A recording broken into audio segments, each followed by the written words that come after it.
If you're like me, you might absolutely love Nintendo's past and not so much their present. But in this day and age, with HDMI TVs and things of that nature, it's pretty difficult to get a classic game console like the NES to work on said HDMI TVs. Many HDMI TVs that come out these days don't include any RCA jacks, composite jacks, S-video, so you have to rely on conversion boxes, and a lot of the general public doesn't really like that bullshit. Well, if you are a diehard NES fan, there's going to be an NES Classic Edition releasing this November 11th for $60. Yeah, that's right, that's a fraction of the original cost of the NES. And not only that, it will include 30 pack-in games. Now, you might be turned off right now and say, oh shit, man. It's a pack-in console, I wanted to put my own carts in. Okay, alright, calm down, just wait until you hear the games. They're not all that bad. But first, the details, right?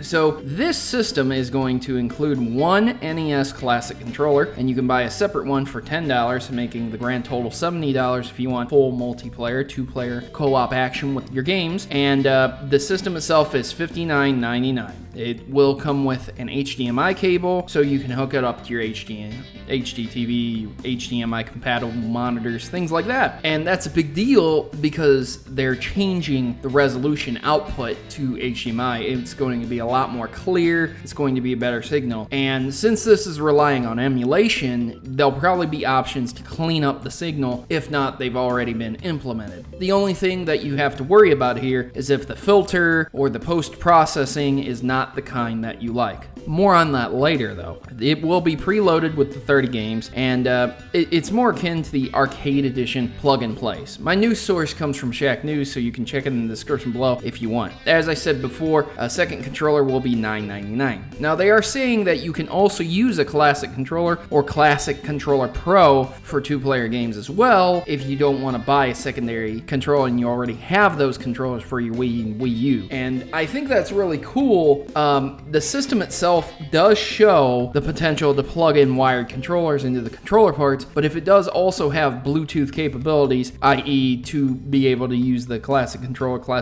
Pro, that would be something cool. But you can also purchase that second controller and use it on your Wii U for classic Virtual Console NES games as well, and on the Wii. So obviously it's using technology that the Wiimotes use to connect, thus it would be able to be used on the Wii just as a controller add-on. So that means there's backwards and forwards compatibility with both systems, the Wii and the Wii U. That's really cool. I really like that Nintendo does that. So if you pay that extra $10, it's not all that bad, man. And you get a controller already, so you could obviously use the one that's packed in. I'm not sure if that one's going to be wireless or not. They didn't elaborate on that. So the full list of games that are going to be packed in, you can check the description below for all of them, but I'll go over them here anyways. Balloon Fight, Bubble Bottle, Castlevania, Castlevania 2, Simon's Quest, Donkey Kong Jr., Double Dragon 2, The Revenge, Dr. Mario, Excite Bike, Final Fantasy Galaga, Ghost and Goblins, Gradius, Ice Climber, Kid Icarus, Kirby's Adventure, Mario Brothers, Mega Man 2, no Mega Man 1, unfortunately, Metroid, Ninja Gaiden, Pac-Man, Punch-Out, featuring Mr. Dream, not Mike Tyson's Punch-Out,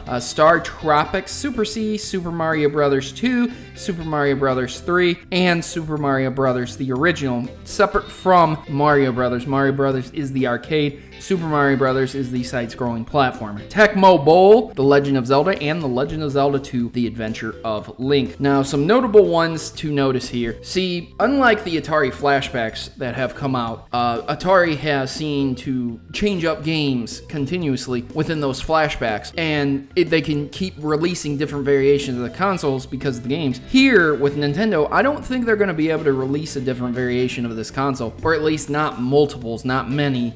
There's no improvements that can really be made unless they decide to alter the emulation that they're using, because as I said before, the difference would be post-processing, how the emulator looked when it was produced and cleaned up and put out the signal. So that's really cool, and I really do appreciate that, because you can connect it to an HDMI source instead of having to go through a switcher or mod your own NES or buy a modded NES of some kind. Again, you would have to still do that if you want a top-loading cart, but I have a feeling a lot of people will be able to create a mod or a hack to allow you to plug in your cartridges into this thing as well. Now, a few of these notable games would be something like Castlevania 2, which I'm really shocked they got the permission from Konami to use, because God, even though they're very old games and they're not very popular anymore in retrospect to those specific titles being sold on the market, Konami doesn't let go of stuff like that. So I'm very interested in that. I wonder if Nintendo just owns the rights outright for those games, and like they didn't even have to talk to Konami. Who knows? I know they don't own Pac-Man, because Pac-Man is still owned by Namco, and that gets ported onto cell phones and friggin' every device under the sun. Same with Final Fantasy. Square Enix owns that, and they remake that game all the time, ported on PSP, PS Vita, you know, PlayStation 4, emulate it through the PlayStation 1, whatever, you know. There's other games like Mega Man 2, which is owned by Capcom, and again, they just put out a collection, Mega Man collection pack for the Xbox and PlayStation and 3DS, and if you haven't bought it and played it, you better, because it's awesome, and support Mega Man. But at the end of the day, it's still not Nintendo's IP, so I'm very curious how they acquired the rights to put that on there. Did they have to pay them? Did they just say, hey, can we do this? You know what I mean? So that's interesting. I do appreciate that Mega Man 2 is on here, but no Mega Man 1, and this is kind of the starting point, so it's really weird that they would say, no, not 2, 1, and then they would put in a game like Star Tropics, a game where not a lot of people know that. That's interesting. I feel like maybe they had Mega Man 1 lined up and decided not to put it in and replace it with Star Tropics for some reason. The whole Super Mario Brothers lineup, the Legend of Zeldas and the Metroid, the Mega Man 2,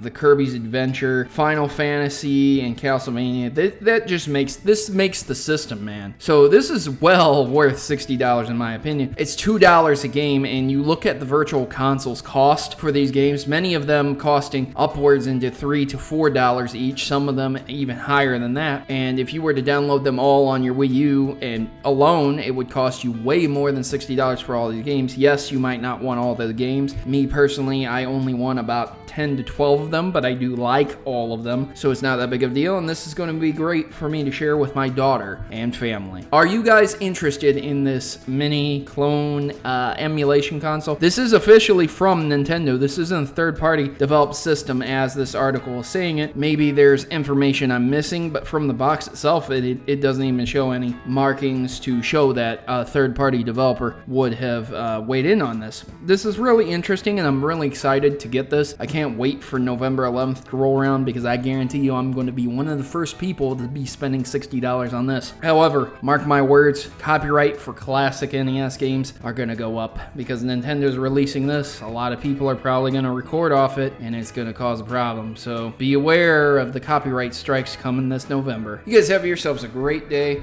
and as always, good gaming and God bless.